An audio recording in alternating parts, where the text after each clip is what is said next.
정보시대입니다. 오늘은 2025년 민생회복지원금에 대해 알아보겠습니다. 먼저 언제 받을 수 있는지부터 말씀드리겠습니다. 1차 지급은 7월 15일부터 시작됩니다. 신용카드와 체크카드 포인트로 먼저 지급되고요. 선불카드나 지역화폐는 7월 17일부터 순차적으로 지급됩니다. 2차 지급은 8월 중순경 예정되어 있습니다. 소득 상위 10%를 선별하는데 시간이 걸리기 때문입니다. 그럼 누가 얼마나 받을 수 있을까요? 2025년 5월 기준 주민등록이 되어 있는 전 국민 5,117만 명이 대상입니다. 기초생활수급자는 최대 50만 원을 받습니다. 1차로 40만 원, 2차로 10만 원입니다. 차상위 계층은 최대 40만 원입니다. 1차 30만 원, 2차 10만 원이죠. 일반 국민 중 소득 하위 90%는 25만 원을 받습니다. 1차 15만 원, 2차 10만 원입니다.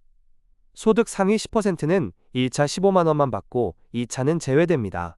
농어촌 인구 소멸 지역에 사시는 분들은 2만 원이 추가로 지급됩니다. 총 84개 시군 411만 명이 해당되는데요. 예를 들어 인구 소멸 지역의 기초생활수급자는 52만 원까지 받을 수 있습니다. 미성년 자녀도 지급 대상입니다. 보호자가 대리로 신청하고 수령하면 됩니다. 군인도 별도 신청 없이 자동으로 받습니다. 1인 가구도 소득 기준만 충족하면 당연히 받을 수 있습니다. 영세 자영업자는 매출 감소를 증명하거나 소득 기준을 충족하면 신청 가능합니다. 외국인은 원칙적으로 제외되지만 영주권자나 결혼 이주자는 추후 논의 예정입니다. 신청 방법을 알려드리겠습니다. 온라인은 정부24 복지로 각 시군구청 홈페이지에서 신청할 수 있습니다. 공동인증서나 간편인증이 필수입니다. 24시간 신청 가능합니다.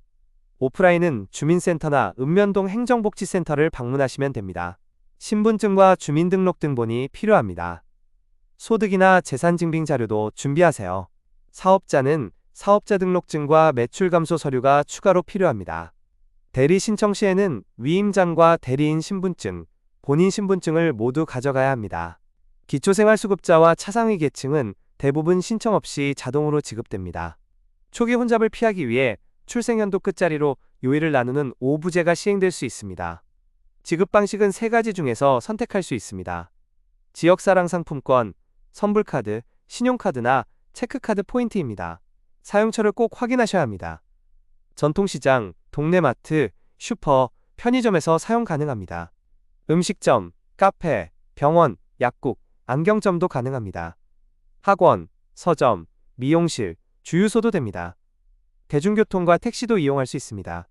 단, 연매출 30억 원 이하 사업장만 가능합니다. 프랜차이즈는 가맹점만 되고 직영점은 안 됩니다. 사용할 수 없는 곳도 있습니다. 대형마트, 백화점, 복합쇼핑몰은 사용 불가입니다. 온라인 쇼핑몰과 배달앱도 안 됩니다. 유흥업소와 사행성업소도 당연히 제외됩니다. 해외 결제, 골프장, 면세점도 사용할 수 없습니다. 사용기한은 지급일로부터 3개월에서 4개월입니다. 기한 내에 사용하지 않으면 자동으로 소멸되니 꼭 기억하세요. 일부 지자체는 추가 지원을 합니다. 경기도는 지역화폐를 더 지원하고 교통이나 육아 바우처도 검토 중입니다. 인구 감소 지역은 교통비나 생필품 지원이 추가될 수 있습니다. 신생아 가구나 관광업 종사자에게 특별 지원금을 주는 지자체도 있습니다. 사기를 조심하셔야 합니다. 개인정보를 요구하는 문자나 전화는 모두 사기입니다. 정부는 절대 문자로 개인정보를 요구하지 않습니다. 피해를 당하셨다면 즉시 금융감독원이나 경찰에 신고하세요. 복지 멤버십에 가입하면 놓치는 복지 혜택이 없습니다. 총 128종의 복지 서비스를 맞춤형으로 안내받을 수 있습니다.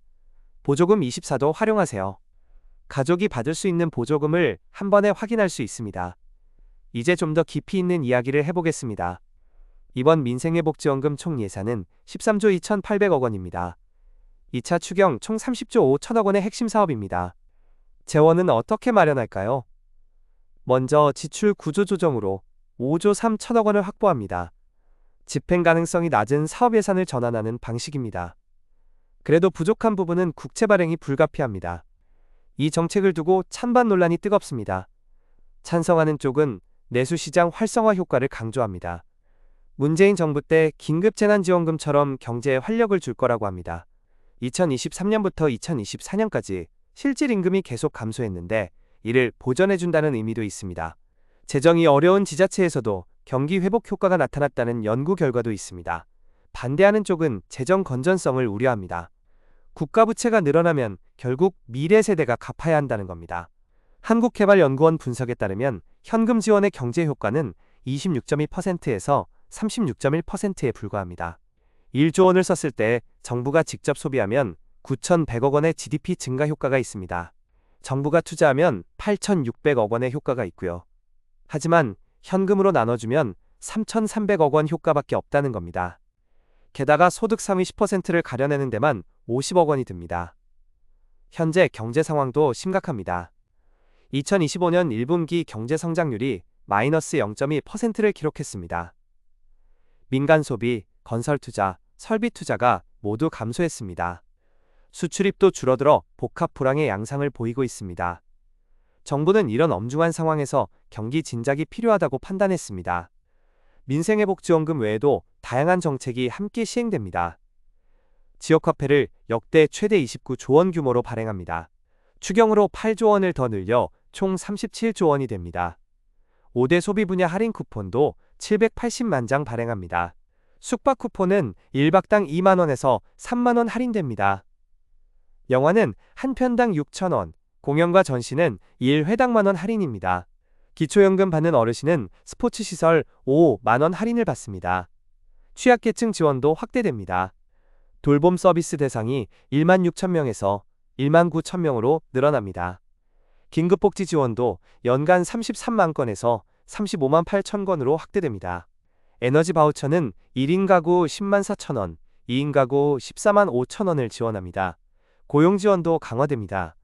구직급여 대상이 161만 명에서 179만 8천 명으로 늘어납니다.